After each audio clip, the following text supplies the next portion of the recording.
र' नों बुनो खेबनो मोना खेबनो मोना आं सिनायाखै सिनायदोंब्रा सिनायदों मानसिनिबो खेबनो मोना दाउखिया मा मोना जाखो दाउखिया जोंखौ बुनो फाग्ला जायो नै दाउखिया खुलुमबाय बे बुब्लियाव जोङो थोंजोङै जोङो थांखिनानै बुंनो सानदों बिटिआर एग्रिमेन्ट बा बिटिआर सान्थि सुक्तिनि गेजेरजों बर'फोरा गोजोन मोनबाय बा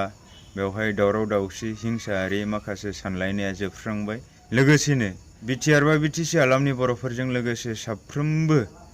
जाय बिटिसि हालामनि थागिबि जाय नेटिभ्स अफ बिटिसि बिथांमोनाबो गोजोन मोनबाय होननानै गोबाङानो गोबां बुंबाय थादों नाथाय दिनै गिबियावनो आं बुंगोन जाय बिटिआरनि हाग्रा बिफाननि इएम रन्जित बसुमतारी बिथांनि उरुफे बा फेरेंगा बिथांनि जाय एनजिअनि मुङाव सार्भिस प्रभाइडार मुङै एनजिअनि मुङाव बिथांमोनखौ हाग्रा संरैखाथिनि थाखाय बिथांमोनखौ दोननाय जादोंमोन बिथांमोनानो दिनै बिथांमोना सोरखौबा दंफां सिखाव मुं लानानै गावसोरनो हाग्रा सिङाव दंफां दाननानै लाबोनाय बेफोर जाथाया दिनैनि दिनाव नुजाथिदों गमामायैनो बिटिआरनि हाग्रा बिफानजों लोगोसे हा बिफाननि इएम रन्जित बसुमतारी बिथाङा गमामायैनो बर' हारिजों लोगोसे बिटिसि हालामनि साफ्रोमबो सुबुंनि थाखाय साननाय दंब्ला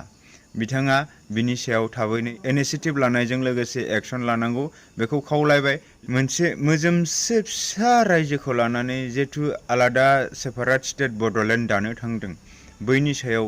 जोङो गमामायै जों बर' हारिनि साफ्रोमबो फोरजा फिसाफोरा खोथा साननांगोन दिनैनि सिगां जानानै थांनाय फटबटजरानि गुरुदेब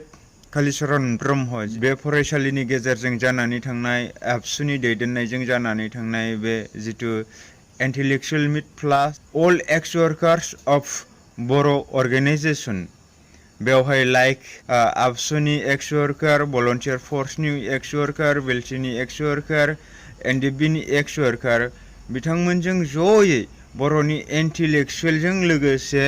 आबसुनि माखासे प्रेजेन्टलि जाय बिथांमोना पर्टफलिय'आव थानाय बिथांमोनजों जानानै थांनाय बेवहाय जिथुके जों खौसेयै गोरोबनानै खौसेयै बर' हारिनि थांनाय आरो थैनायनि खोथा साननांगौ आरो आफ्टार 10 and 15 years बा जों माखासे दा जाय बिथांमोनहा जोङो अर्गेनाइजेसननि गेजेरजों जोङो खामानि मावबाय थादों बिथांमोननि 60+ जानायनि उनावहाय बिथांमोन बा जोङो बर' हारिनि थाखाय जोङो बर' हारिनि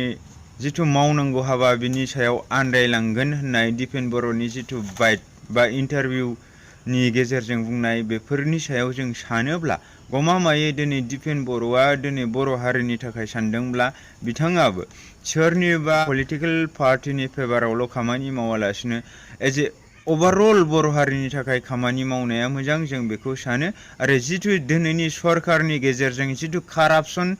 जाबाय थादों बिनि सायाव बिथांमोना खोथा बुंनाया मोजां दिनै जुदि फेरेंगा बायदि सासे हाग्रा बिफाननि इएमजों लोगोसे हा बिफाननि इएम बिथाङानो गावनि सार्भिस प्रभाइडारनि मुङाव एनजिअनि नामाव बे सार्भिस प्रभाइडारफोरखौ दोननानै दिनै बिथांमोनानो दंफां खावोब्ला बे माबायदि जानो हागौ जों हाग्रानि संरैखाथिखौ माबोरैहाय होगोन दिनैनि बुब्लियाव अल अभार इन्डियायावनो जोङो मोनसे जोङो बिफां लाइफां गायनायनि रिभलिउसन लाबोदों बिथां नरेन्द्र मदिनि दैदेननायाव अब्ला बैफोरखौ जोङो सानोब्ला गमामायै जोङो मा खालामनांगौ जोङो दंफां लाइफांखौ माबोरैबा संरैखाथि होनो हागोन बैनि सायाव जों खोथा साननाया मोजां आरो मावनाया मोजां गतिके बेबायदिखौ मावालासिनो दिनै इएम फेरेंगा बसुमतारीया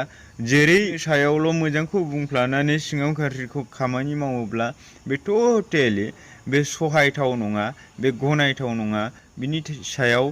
रायजो राजाफ्रा खोथा साननाया मोजां बेखिनिखौ नोंथांमोननिसिम